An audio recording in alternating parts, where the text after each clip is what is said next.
Netflix lo hizo de nuevo. Esta plataforma acaba de sacar un nuevo documental sobre una asesina en serie que estuvo activa aquí en México durante los años 1998 y 2005. Viendo el éxito que tuvo con la gran serie de Jeffrey Dahmer, reviviendo de nuevo el caso, esta vez le tocó a nuestro país ser la sede de este criminal. Por eso hoy te traigo un análisis del documental de La Dama del Silencio, mejor conocida como La Mataviejitas.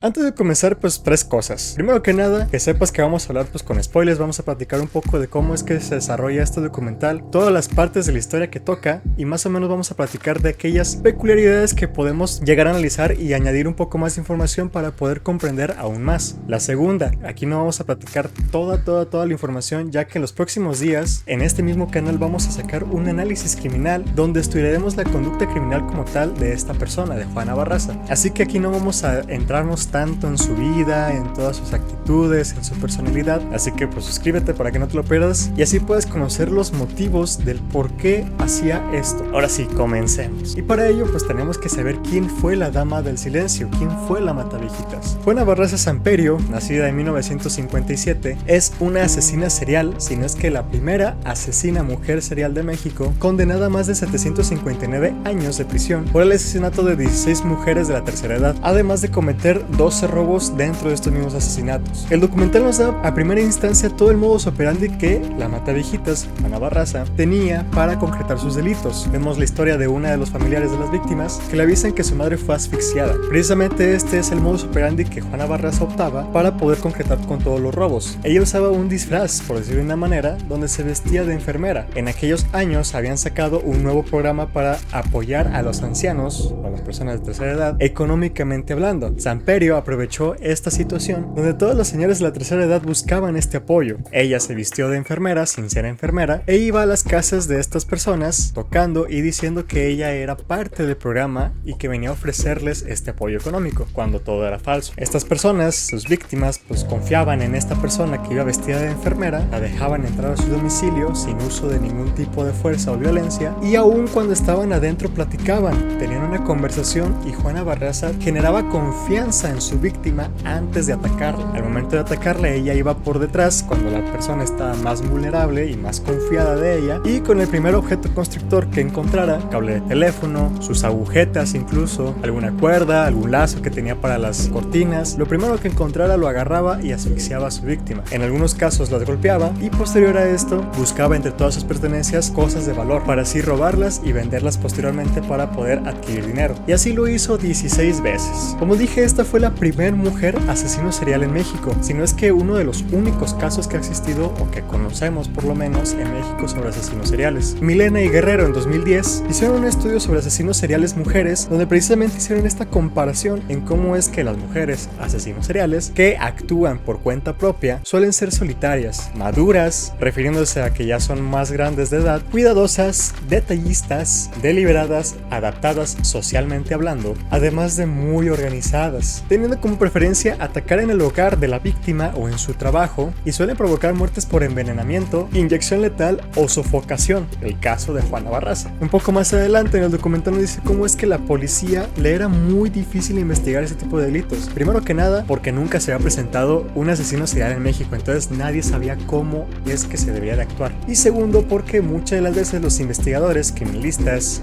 hematólogos, médicos forenses, fotógrafos forenses, todo el equipo personal de peritos llegaba al lugar de los hechos junto con el Ministerio Público y encontraron una escena limpia porque los familiares limpiaban el lugar para poder velar a su familiar. Esta parte la puedo entender perfectamente, las personas quieren velar a su familiar, pero ya lo vimos en nuestro video de protección y preservación del lugar de los hechos, donde es importante para la investigación de delitos tener la escena de crimen tal y como se ha dejado, porque si no pues nos quitan todos los indicios. Netflix obviamente no desaprovecha la oportunidad para poder mencionar a varios asesinos en serie famosos, tales como Ted Bundy, Jeffrey Dahmer, Ali Wuornos, Richard Ramírez y el monstruo de Mostramatri, que precisamente tiene un modus operandi muy similar al de la Dama del Silencio. Precisamente fue este último asesino en serie en el que se basaron de cómo es que los franceses investigaron los delitos de esta persona para poder tener por lo menos una guía o una referencia de cómo actuar en ese tipo de situaciones aquí en México. Philippe Dussac fue el francés encargado de venir aquí a México e instruir a los investigadores de aquella época de cómo es que se debe de investigar, o por lo menos cómo investigan en Francia a sus asesinos seriales, porque México en verdad, como dije, no tenía conocimiento alguno. Conforme investigaban a la Mataviejitas, iban aprendiendo, estudiando,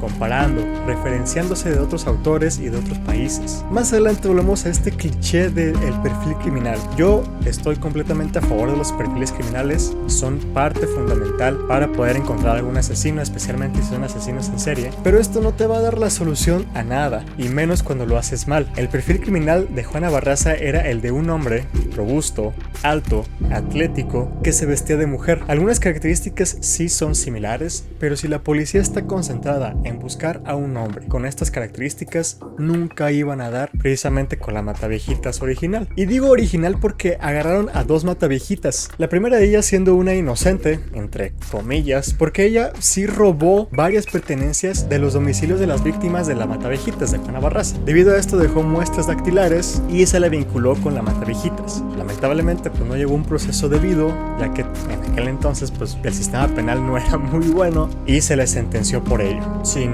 verdaderamente alguna prueba que la vincule por lo menos con los homicidios, y vuelven a aparecer mujeres de la tercera edad asesinadas con el mismo modus operandi, asfixia. En aquel entonces era muy famosa la tipología del FBI. El FBI era sinónimo de perfilación criminal, teniendo sus criminales organizados, desorganizados, mixtos, etcétera, etcétera. Y nos platica precisamente de todas las fases de un asesino serial, que si gustas vemos en otro video porque la verdad es que es bastante interesante. Que si bien explican en el documental, al menos como opinión personal, no lo explican del todo bien. Continuando con el documental, nos hacen ver muy mal parados, porque en aquel entonces también estaba como una disputa política en cómo es que los políticos en aquel entonces encargados de las investigaciones criminales no eran capaces de poder atrapar a la Mataviejitas. Entonces pues los nuevos candidatos para estos nuevos puestos dijeron, para poder por lo menos prevenir estos delitos, vamos a regalarle a las personas de tercera edad cerrojos, candados o cualquier otra cosa que pueda asegurar su puerta, dándose cuenta de que en verdad no tenían ni la más mínima idea de lo que estaban haciendo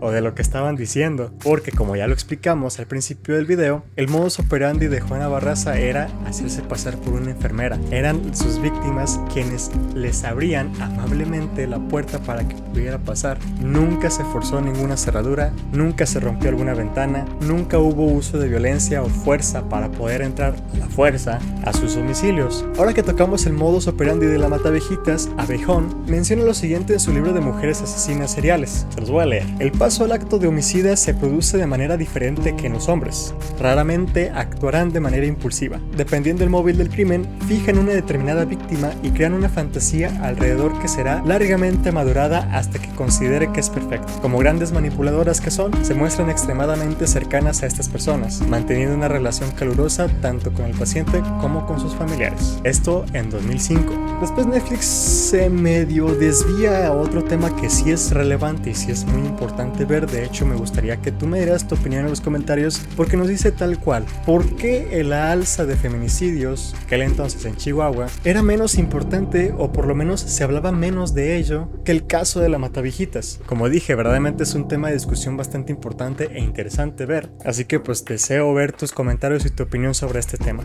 además pues de todo el documental. Seguimos avanzando en el documental y vemos que el perfil de nuevo cambió. Se sigue buscando un hombre que viste de mujer, pero se añade esta particularidad de que puede también que sea un hombre homosexual o una mujer con rasgos masculinos, o sea, tres perfiles diferentes. Y aquí pasa precisamente lo que el documental dice: México estaba deteniendo para investigar, no investigando para detener, y se refleja perfectamente la redada organizada por todos los policías a todas estas personas homosexuales, hombres homosexuales, y empiezan a detener a tanta gente que verdaderamente la policía se hacía la idea de que le iban a encontrar, hasta que se dan cuenta después de detener prácticamente a todos los homosexuales de la ciudad que ninguno está relacionado con el caso. Toda esta redada no dio a nada más que solo polémicas, además de un mal debido proceso. Todos los homosexuales pudieron demandar perfectamente a la policía, y de aquí se genera un gran registro de huellas, porque bueno, detuvieron a tantas personas, les registraron y les tomaron todas sus huellas, y uno de los servidores públicos involucrados en la investigación de la Mataviejitas menciona cómo es que México tiene un gran registro de huellas, que es falso. Bueno, por lo menos un profesor a mí me platicó que en México no hay una base de huellas dactilares o de información personal de todos los ciudadanos. Bueno, sí hay una, el INE, pero el INE se niega a dar esta información a la policía cuando se trata de investigación de delitos. Entonces, sí hay un registro muy amplio de todos los ciudadanos con toda su información personal, pero la policía no tiene acceso a estos registros. Entonces, sí hay, pero no hay. Aquí se me hace raro porque una criminóloga se puso a hacer cosas de un antropólogo y de una perfiladora criminal y bueno, agarró tareas que a lo mejor un criminólogo no hace tal cual. Sí es capaz de hacer, claro que sí es capaz de hacer, pero bueno...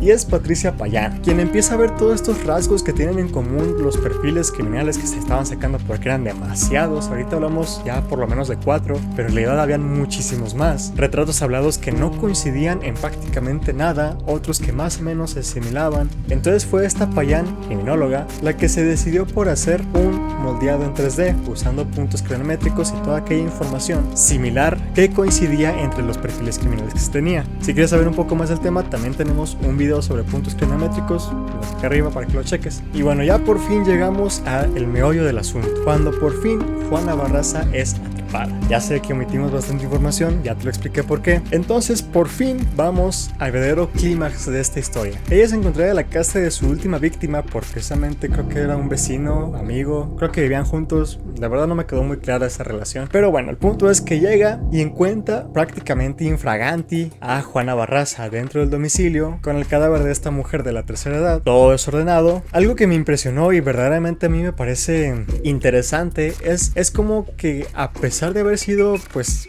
encontrado infraganti, se mantuvo con una compostura, una tranquilidad, como si esa hubiera sido su casa. Impresionante, la verdad, impresionante. Y fue más o menos la misma reacción también de esta persona, no recuerdo muy bien su nombre, también muy tranquila, pero eso también suele ser normal debido a todo el miedo y todo el estrés que pudo haber sentido en ese momento. Pues muy seguramente estaba atónito, estaba catatónico y se quedó congelado. Y el testigo va detrás de ella. Una vez están en la calle, empieza a gritar. Por fin sale toda esta energía que tenía acumulada y empieza a gritar y a pedir ayuda. Detienen a la dama del silencio y es ahí cuando la policía queda impactada. ¿Cómo es que no es un hombre el que estábamos buscando? ¿Cómo es posible que una mujer sea capaz de ser asesino serial? Dentro de este periodo de años, en total hubieron 48 muertes registradas, casos asesinatos de personas de la tercera edad. A la dama del silencio se le adjudicaron, según el documental, 17 asesinatos, otras fuentes dicen que son 16, y 12 robos, generándole la sentencia que ya hablamos de 359 años de prisión. Misma sentencia que Juana Barraza